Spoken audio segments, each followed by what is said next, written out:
But all this has changed dramatically with the U.S. military's secretive research and plans to control the planet's natural weather.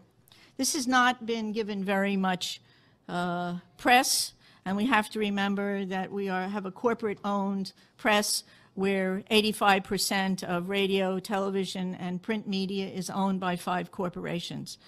So they're not going to talk about things that are of really serious consequence, and that's somewhat of the blessing, a mixed blessing of the internet, but there's certainly plenty of information on weather modification.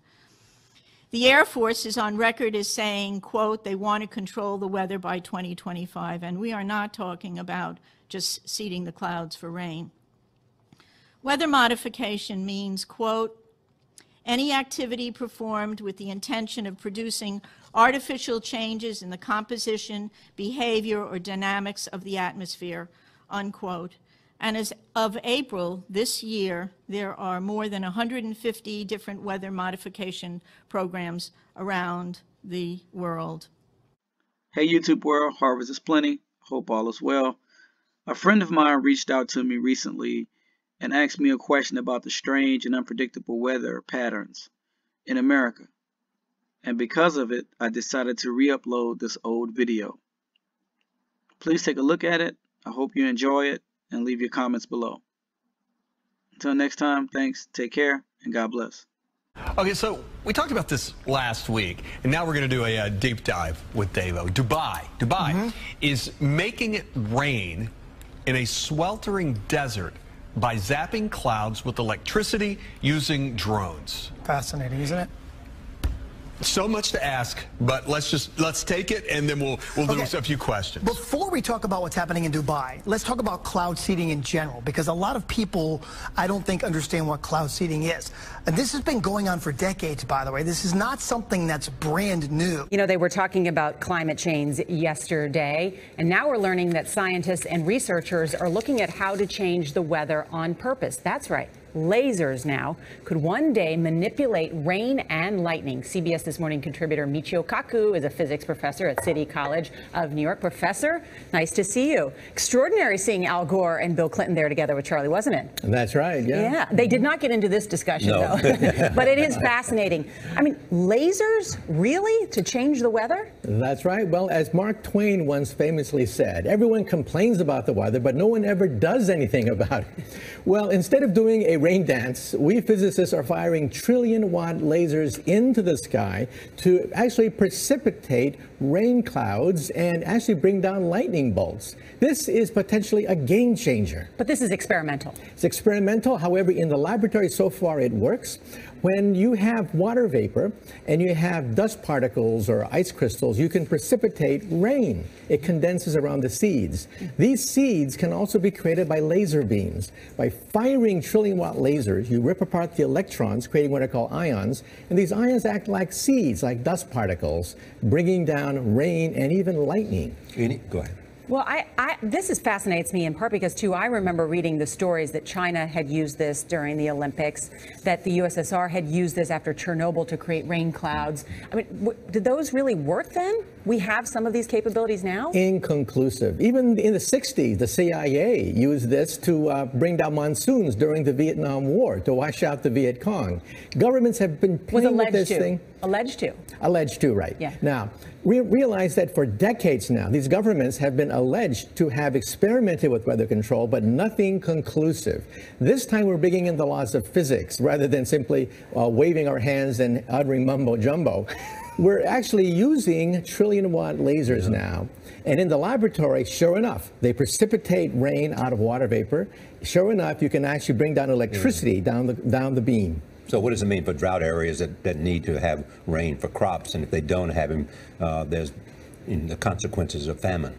Well, the bad news is if it's a clear blue sky, it's not going to do anything at all, because it only takes water vapor that's already in the air and condenses it. However, for floods, for agriculture, farmers, for people planning wedding parties, football games, you name it, outdoor events and agriculture and flooding and even hurricanes, all of them could be subject to weather modification. Incredibly interesting, Professor Michio Kaku. Thank you so much. What if you could fire a laser at the sky and make it rain? Oh, that sounds more interesting. Dave Malkoff explains. Just another stormy, wet afternoon in Central Florida. But what if you could pick up all this rain and move it where it's needed? Texas or California? What if a laser could start the rain? So you can almost use it to set it off. Matt Mills got into lasers as a kid. It's just innately cool. Now he's part of a team of scientists and military backers on the cutting edge of a new technology, making lasers powerful enough to reach up here into the sky where a thunderstorm is just about to start. In the near future, a push-button storm starter could be a real thing. Just imagining this situation. If there was a rain cloud that was going to pass over an area of drought and not rain, you could, theoretically induce the rain and get the rain where it's needed. That storm starter isn't the laser beam itself, but rather a popping energy that comes off of much higher power beams than this one. What you didn't realize is that Bill Gates doesn't think of himself that way. Bill Gates doesn't think of himself as some guy who got super rich making bad software. Bill Gates thinks of himself as God in control of the solar system. And that's why Bill Gates is now backing something called sun-dimming technology that would reflect sunlight out of the Earth's atmosphere, causing global cooling. Ooh, that's not fraught with risks. You thought gain-of-function research on pathogens was dangerous. Try that. But that hasn't stopped Harvard University. Its scientists are testing that technology by spewing calcium carbonate dust into the atmosphere. Bill Gates is backing the first high-altitude experiment of one radical climate change solution, creating a massive chemical cloud that could cool the Earth. It's called solar geoengineering, and it's highly controversial. It would look something like this. Thousands of planes would fly very high and use nozzles to inject millions of tons of light-reflecting particles into the stratosphere. It would create a thin chemical cloud of those particles around the whole planet, blocking some sunlight from reaching the surface. It would mimic a giant volcanic eruption, which we know cools the Earth. Now, just to restate, Bill Gates is not God. Bill Gates is some kind of weird, socially awkward rich guy who lives in Seattle. He doesn't own the planet, but he's now changing the planet single-handedly. This is not just over his yard in Seattle. This is over your yard and our oceans and the whole planet. Now, according to Forbes, Frank Kutch, who's the project's top investigator, quote, does not know what the results might bring. Well, just experiment with the globe and find out what happens. In the 20th century, clouds were seeded by numerous countries around the globe with various chemicals to produce rain. China was just doing this over the summer in Beijing to make sure that there weren't any rain, that there wasn't any rain during the Olympics. But all this has changed dramatically with the U.S. military's secretive research and plans to control the planet's natural weather.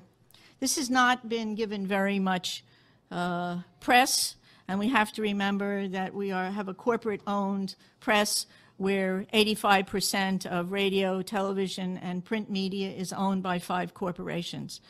So they're not going to talk about things that are of really serious consequence, and that's somewhat of the blessing, a mixed blessing of the internet, but there's certainly plenty of information on weather modification.